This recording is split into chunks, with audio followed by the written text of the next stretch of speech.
Quiero hablarle en esta noche, ¿quién es Jesús? Usted sabe que hoy no vamos a acabar, claro que no, hoy lo vamos a iniciar porque tengo una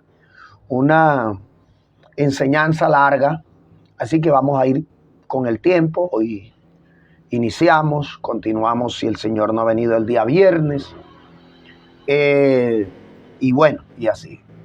Bueno, hermano, gloria a Dios que está recuperándose, me alegro mucho, dice el hermano Antonio Delgado. Gracias, mi hermano Antonio. Bueno, le decía que de Jesús se dice muchas cosas. Desde que comenzó a enseñar en Israel hasta el día de hoy, han habido muchos conceptos, miles de conceptos.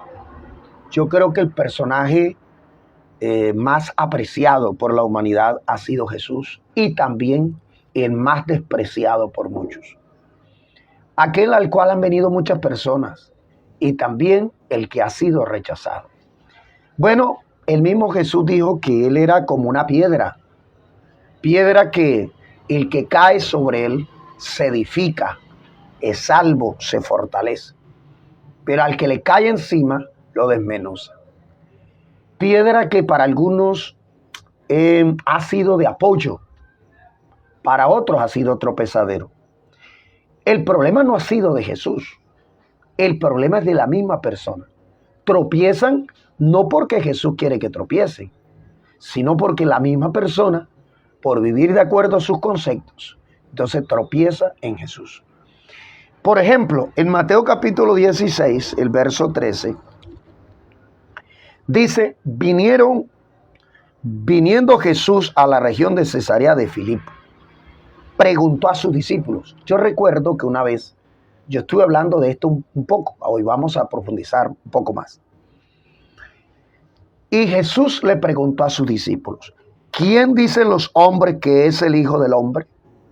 Mire la pregunta de Jesús, o sea que ya Jesús estaba escuchando los comentarios. Vea, algunos dijeron de Jesús que no era hijo de Dios, que Jesús era era el resultado de la fornicación de María, eso decían. Por eso usted escucha que cuando Jesús comenzó a hablarle a los judíos, los fariseos le salieron al frente y dijeron, nosotros tenemos un padre, pero no sabemos quién será tu padre. Nosotros no somos nacidos de fornicación. En otras palabras, estaban diciendo que Jesús era el resultado de una fornicación de María. Y ese concepto está en muchas personas. Sin embargo, nosotros sabemos por la Biblia, lo hemos comprobado. Además, lo hemos experimentado en nuestra vida. Hemos disfrutado de la bendición del Señor. Y sabemos que Jesús es Dios, el Dios invisible, hecho carne para hacerse visible. Y de esta manera poder salvar a la humanidad.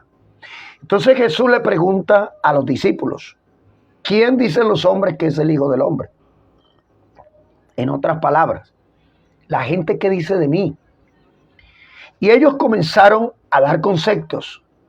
Dijeron, unos dicen que tú eres Juan el Bautista. Y a Juan el Bautista le habían cortado la cabeza ya. ¿Qué estaban diciendo entonces? La reencarnación de Juan, porque algunos creían en la reencarnación. Otros, Elías. Bueno, estaba la historia que Elías había desaparecido, entonces tú eres Elías, dicen algunos. Otros dicen que tú eres Jeremías, pero Jeremías había muerto hacía muchos años.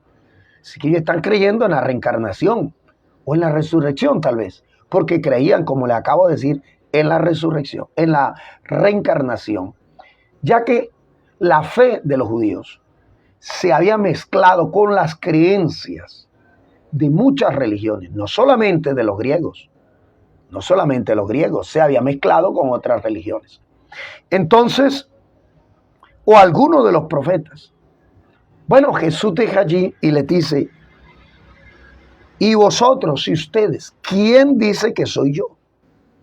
Ajá, ellos dicen, ellos están lejos, tienen diferentes conceptos de mí. Pero ustedes que andan conmigo, ustedes que han visto, que me han escuchado, ¿qué dicen? Entonces hubo un silencio. Pero de pronto Pedro interrumpe diciendo, tú eres el Cristo, el Hijo del Dios viviente. Entonces respondiendo Jesús dijo, bienaventurado eres Simón, hijo de Jonás, porque no te lo reveló carne ni sangre, sino mi Padre que está en los cielos. Mire que cuando Pedro dice esto, Jesús le dice, bienaventurado eres Simón, hijo de Jonás. En la antigüedad había un concepto, había una forma, y era que a alguien se le podía llamar por un personaje, por las cualidades o características de un personaje que fuera reconocido muy importante. Y Jonás, ya sabemos lo que había hecho. Había sido un profeta utilizado por Dios para anunciar en Nínive la destrucción, que a la final se convirtieron y fue un arrepentimiento y un perdón de parte de Dios. Entonces, ese era, mire las características de Jonás. Así se portaba Pedro. Por eso Jesús le dice, Simón, hijo de Jonás. Era así, agresivo. Bueno, ya todos sabemos el cambio que tuvo él a medida que va andando con Jesús. Cambio que toda persona que sigue a Jesús experimenta. Todos los que hemos seguido a Jesús, los que andamos con Jesús, sabemos que para Jesús no hay nada imposible y que Él puede cambiar la vida de una persona. ¿Sí o no? Creo que sí hay testimonio de eso. Gracias al Señor. Entonces, aquí está el asunto. Ya Jesús escucha la respuesta de Pedro y le dice a Pedro, usted es feliz, porque eso quiere decir la palabra bienaventurado, feliz. Usted es feliz. Feliz porque usted no ha creído el concepto que tienen los demás. Usted sí sabe cómo es la cosa. Hermanos y amigos, este Jesús es el Salvador. Este Jesús es lo que cada uno de nosotros necesitamos y necesitábamos, porque ya estamos en Él. Y usted que no está en el Evangelio, le invito en el nombre de Jesús a que reciba el Evangelio. Entonces, aquí viene el asunto. Ahora, si nosotros miramos por qué Jesús, o por qué Dios, mejor, se tuvo que presentar en carne, porque vamos a iniciar por allí.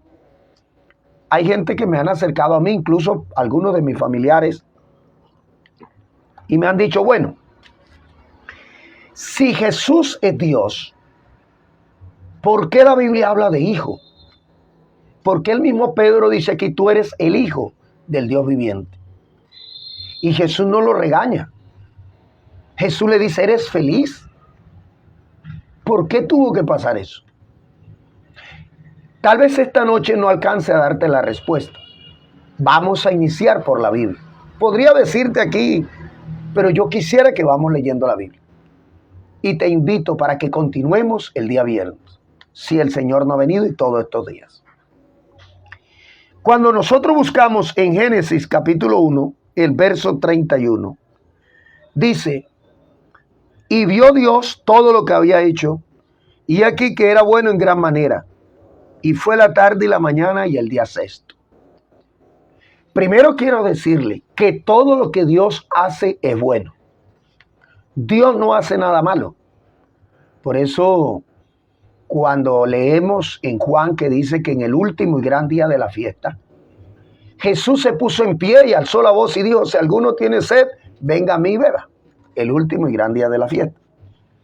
Entonces la gente dice, es que Jesús deja lo mejor para último. Y también se apoyan en el pasaje del capítulo 2 de Juan, donde Jesús convierte el agua en vino. Entonces, tomando de allí, dicen, vio que el mejor vino lo dejó Jesús para último. Bueno, no es así. Primero que en Juan, cuando dicen el último y gran día de la fiesta, les recuerdo que esa fiesta no era de Jesús. Era una fiesta, religiosa que realizaba el pueblo de Israel. Y les recuerdo que en Juan capítulo 2, donde Jesús convierte el agua en vino, el vino que estaban sirviendo primero no era de Jesús. En conclusión, Jesús no deja lo mejor para último, sino que todo lo que Él hace es bueno. Aquí leemos en la Biblia. Todo lo que Él hace es bueno. Nada hace malo. Le digo esto porque arrancamos por aquí. Para explicarle que si algo hizo Dios, debe ser que se necesitaba. Si Él se manifestó en carne, debe ser que era necesario hacerlo así. Y si la Biblia, aunque Jesús es el mismo Dios, es el mismo Padre, pero si la Biblia lo presenta en algunas partes como el Hijo de Dios, debe ser que es necesario que se hable de Él también como Hijo de Dios. Por eso le decía y le invitaba a seguir en los programas siguientes para que podamos comprender entonces por qué lo hizo. Porque Él no iba a hacer algo para confundir a nadie. Recuerde que Él no es Dios de confusión. Antes, por el contrario, los que miran a Él son alumbrados. Así que Él no confunde a nadie. Ahí hay que mirar, ¿cierto? Entonces no saque conclusiones corriendo.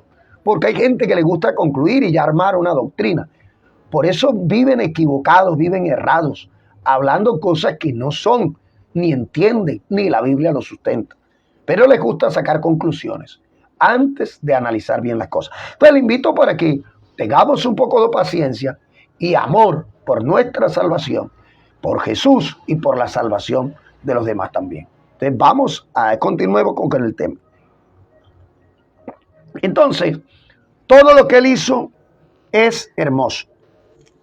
Pero cuando uno va a Génesis capítulo 6, entonces uno encuentra, te dice, pero empezamos, queríamos hablar quién es Jesús y por qué iniciamos allá. Es que es necesario hacerlo. Es necesario. Capítulo 6 de Génesis, el verso 5 dice: y vio Jehová que la maldad de los hombres era mucho en la tierra, y que todo designio del hombre y los pensamientos del corazón de ellos era de continuo solamente el mal. Y sigue diciendo el verso 6, y se arrepintió Jehová de haber hecho al hombre en la tierra y le dolió en su corazón. Note que allá vemos que Dios todo lo que hizo fue bueno, pero acá encontramos que el hombre se corrompió, él mismo.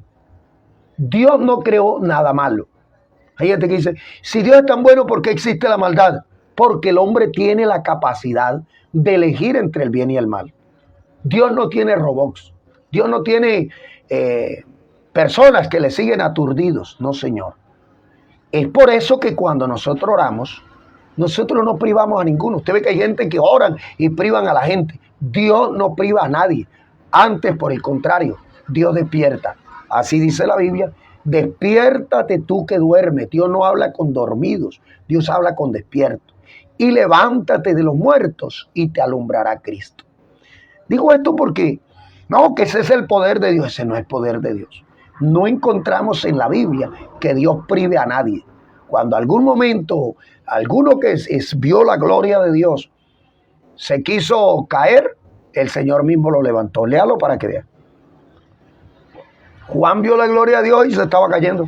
El Señor dijo, levántese Juan, déjese de eso. Yo soy el mismo. Es decir, yo no privo a nadie, yo despierto, yo doy fuerza. Aleluya. Bueno, entonces el hombre se corrompió y a Dios le dolió en su corazón. Ahora, como Dios es bueno y todo lo que Él hace es bueno, Él se hizo un plan, un propósito, un plan de salvación. Y es ahí donde empieza en la mente de Dios el hecho de manifestarse en carne. Digo en la mente de Dios porque si usted lee bien la Biblia, Dios no se manifestó en carne así como un desespero que ya no encontró más nada que hacer. Antes, por el contrario, la Biblia muestra claramente que antes de Dios crear al hombre, ya Dios sabía que el hombre iba a pecar. Y antes que se presentara el problema del pecado, Dios ya había realizado la solución. Leámoslo bien para que vea, analícelo. Así que su manifestación en carne, según propósito de Dios, desde antes de la creación del mundo. Así dice la Biblia.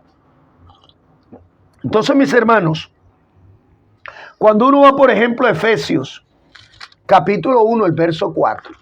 Efesios, capítulo 1, el verso 4. Dice de la siguiente manera. Efesios, capítulo 1, verso 4. Por acá está. Dice.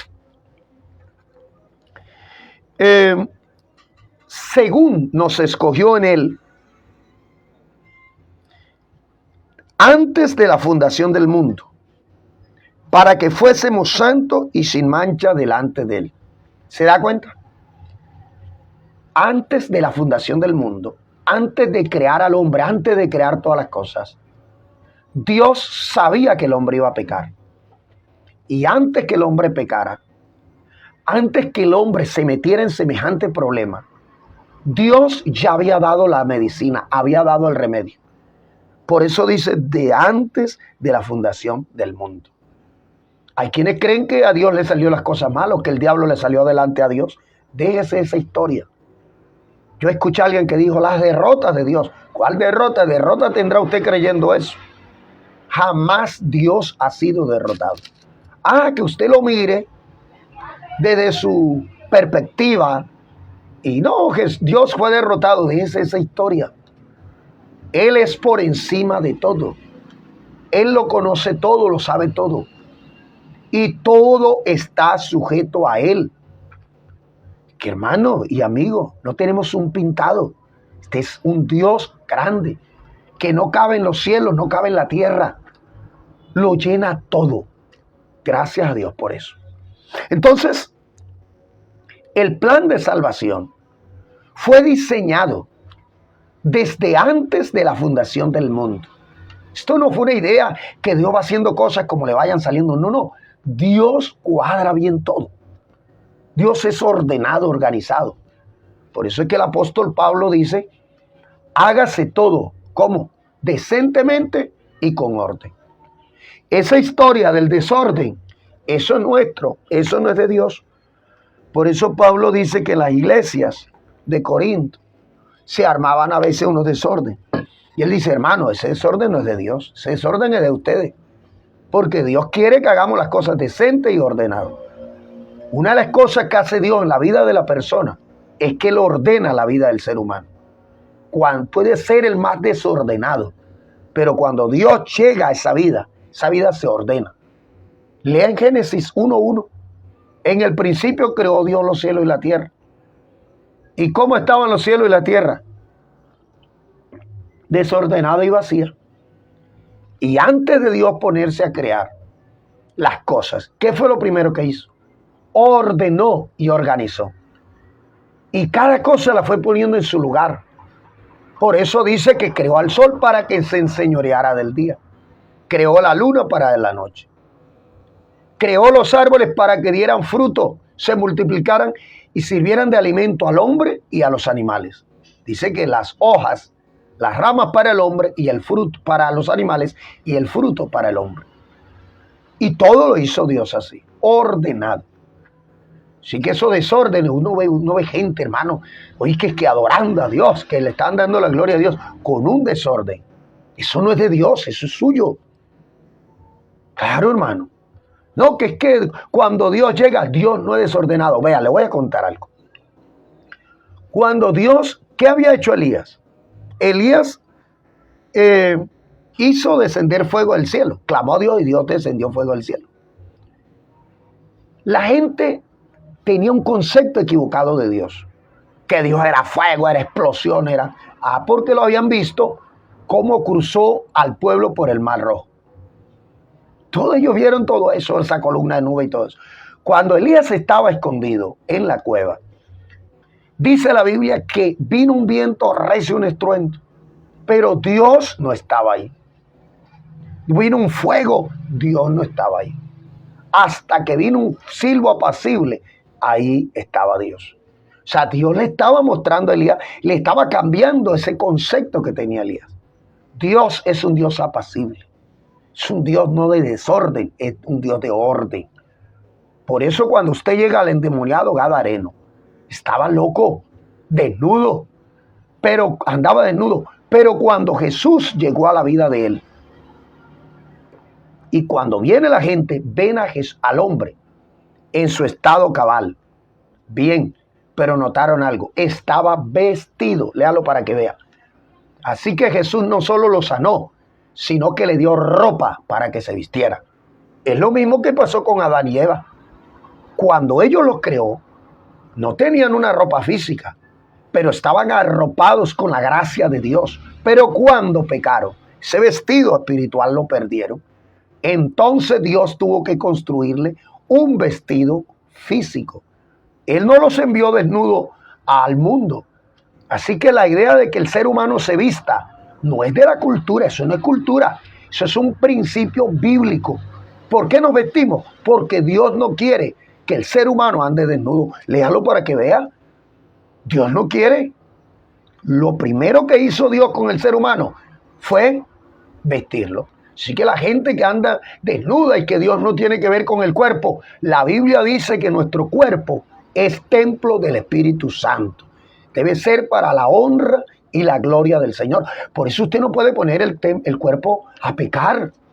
No, ni a fornicar, ni a adulterar. Déjese de eso, ni a hacer otras cosas. Si está viviendo así, arrepiéntase y busque a Jesús. Él lo perdona, Él lo limpia. Pero los que andamos con Jesús tenemos un orden. Claro, no es un orden que nos implanta la iglesia. Es la presencia de Dios en nuestras vidas que nos da ese orden. Aleluya. Qué bonito es el Señor, ¿verdad? Entonces, mis hermanos, Dios armó su plan desde antes de crear al hombre. Eso como para ir aclarando. Entonces, algunos piensan, leen aquí, dice, oye hermano, es que el que se va a perder nace para perderse. Y el que se va a salvar nace para salvarse. Ahí no está hablando de la predestinación de las personas. Ahí lo que está hablando es de la predestinación de la manifestación de Dios en carne. Lo que está diciendo que su manifestación en carne estaba predestinada. Pero de que quién se va a salvar no está predestinado. Porque recuerde que ahí depende de la persona. Quién se salva y quién se pierde. Se pierde, depende de la persona. ¿Dónde, pastor? Bueno, ir por todo el mundo y predicar el evangelio a toda criatura. El que Dios quiera salvar, lo salva. El que Dios quiera perder, que se pierda, lo condena. No dice así.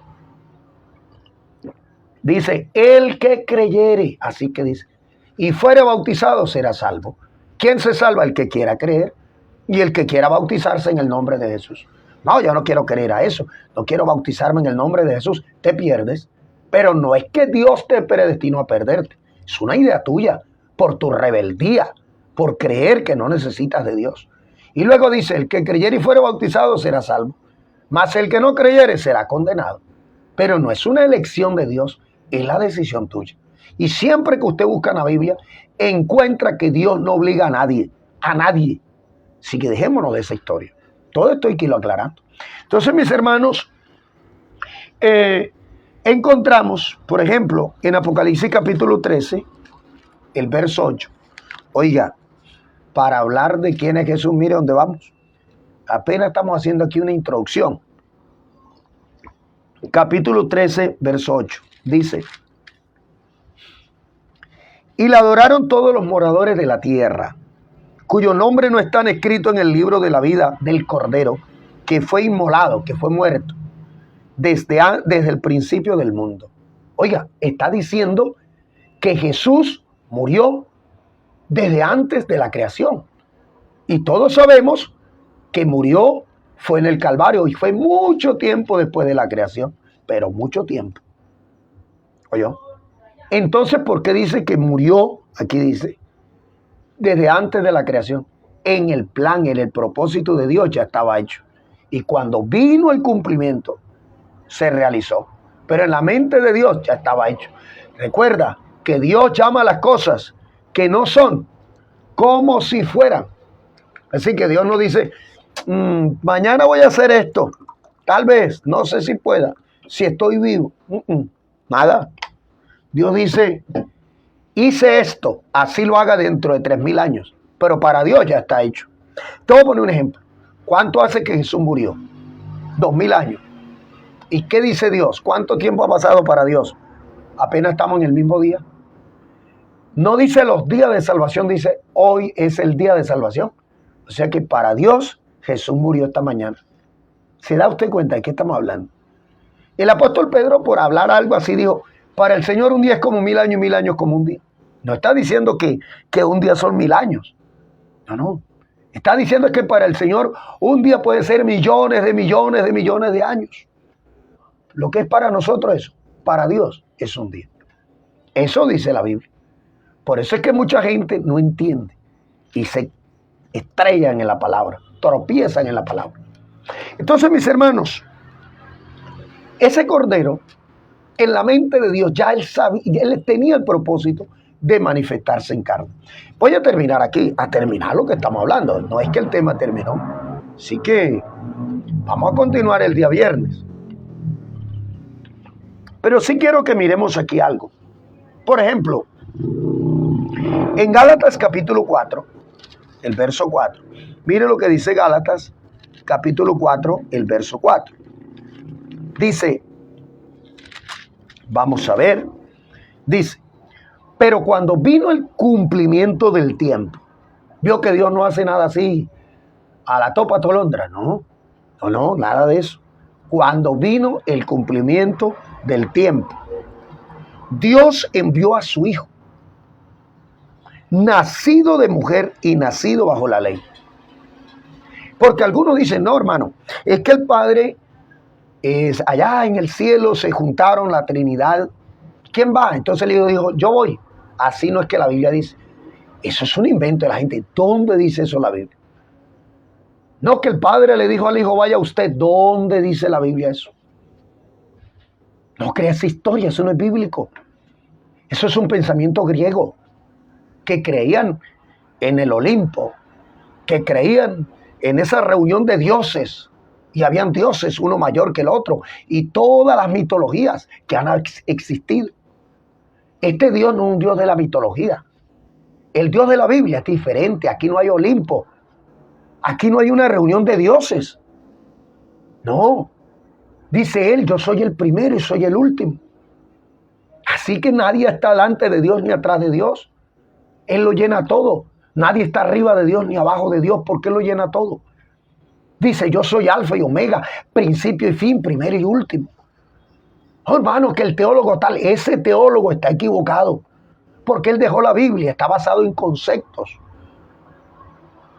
Nosotros no podemos estudiar a Dios. Dios no es un objeto de estudio. Nosotros hablamos de las cosas que Dios ha mostrado al ser humano, ha revelado. De eso es que hablamos. Yo no puedo aquí ponerme a inventar cosas. Eso es especulación. Y me pierdo y hago perder a los que entren en el mismo tema. Entonces, hermanos, tengamos en cuenta eso. Entonces, cuando vino el cumplimiento del tiempo, Dios envió a su Hijo, nacido de mujer y nacido bajo la ley. Está explicando claramente que el término hijo de Dios no inició en el cielo no hay hijo de Dios. Léalo para que vea que en el cielo no se habla de hijo de Dios. La palabra hijo surge porque Dios utilizó una mujer. ¿Cómo se llama lo que nace de una hembra? Hijo. Y si es hijo de una mujer, hijo de hombre. Pero fue engendrado por el Espíritu Santo, no en el cielo, fue engendrado, fue en una mujer. Porque es que algunos dicen que Dios engendró. Vea, vamos a aclarar esto y terminamos por hoy. Vamos a sacar esto aquí. Vamos a hacernos varios razonamientos. Esta pregunta, usted se la responda allá en su casa. Primero, si Jesús es hijo de Dios, a que no es Dios mismo, sí, porque es hijo porque nació de una mujer, pero que no es el mismo, sino que el Hijo del cielo vino a entrar a una mujer. ¿Cuándo lo engendró Dios entonces?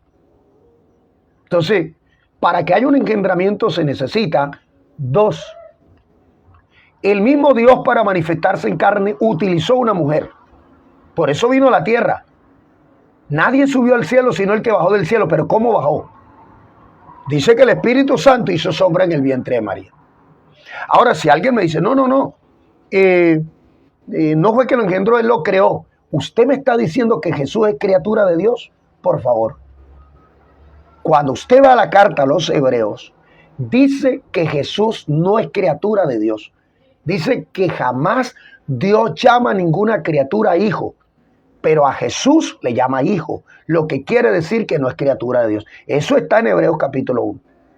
También dice que los ángeles no pueden adorar a ninguna criatura, pero a Jesús lo adoraron. ¿Quiénes lo adoraron?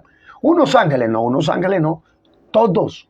Dice, adórenle los ángeles de Dios. Así que a Jesús lo adoran los ángeles. Y los ángeles saben que al único a quien deben adorar es a Dios. Lo estoy inventando, lo dice la Biblia. ¿Se acuerda cuando le mostraron a Juan? Esa cita se las voy a dar el viernes. Si quiere usted puede buscarla en la Biblia. Cuando el ángel le estaba mostrando a Juan todas las cosas en Apocalipsis, él corrió a adorarle. Y el ángel le dijo, pare ahí, no me adore, adore a Dios. Yo soy consiervo suyo. En otras palabras, usted y yo servimos al único grande. ¿Sí? Así que ningún ángel, ninguna criatura, ninguno que no sea Dios, se deja adorar. Y el que busca adoración que no sea Dios, ya usted sabe por qué existe el diablo. Porque quiso buscar adoración. Y cuando el diablo buscó que Jesús lo adorara, el Señor le dijo, escrito está, al Señor tu Dios adorarás y a Él solo servirás. Pero a Jesús lo adoraron. Así que si a Jesús lo adoraron, si no es el único Dios, entonces ¿quién es Jesús? ¿Por qué permite que lo adoren? ¿Y por qué la misma Biblia dice que se dijo, adórenle todos los ángeles de Dios? Bien, hermanos, vamos a dejar hasta aquí. Apenas hicimos una introducción. Sé que hay muchas preguntas. Sé que quedaron inquietudes. Se las vamos a responder el viernes, el otro lunes, y todo eso vamos a continuar en el nombre del Señor. Así que les espero para que el día viernes estemos nuevamente en su programa Conociendo las Escrituras. Voy a leer por aquí los mensajes.